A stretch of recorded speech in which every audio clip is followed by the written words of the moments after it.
Hosea chapter 9. Punishment for Israel. Do not rejoice, O Israel. Do not be jubilant like the other nations, for you have been unfaithful to your God. You love the wages of a prostitute at every threshing floor. Threshing floors and wine presses will not feed the people. The new wine will fail them. They will not remain in the Lord's land. Ephraim will return to Egypt and eat unclean food in Assyria. They will not pour out wine offerings to the Lord, nor will their sacrifices please him. Such sacrifices will be to them like the bread of mourners. All who eat them will be unclean. The food will be for themselves. It will not come into the temple of the Lord. What will you do on the day of your appointed feasts, on the festival days of the Lord? Even if they escape from destruction, Egypt will gather them, and Memphis will bury them. Their treasures of silver will be taken over by briars, and thorns will overrun their tents. The days of punishment are coming. The days of reckoning are at hand.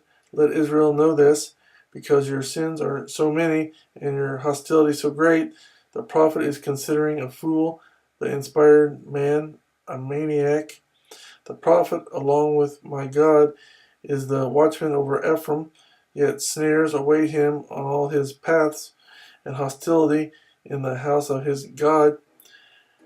They have sunk deep into corruption, as in the days of Gibeah. God will remember their wickedness and punish them for their sins.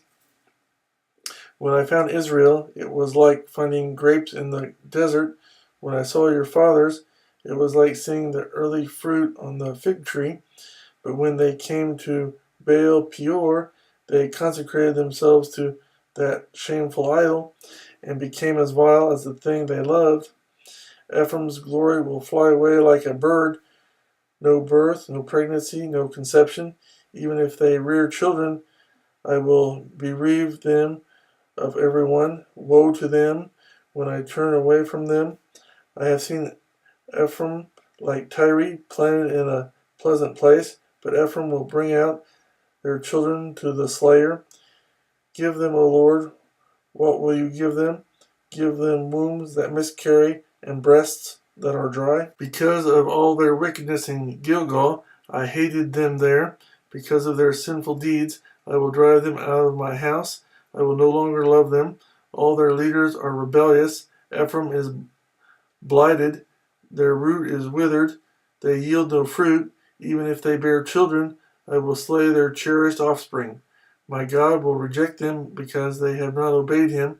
They will be wanderers among the nations.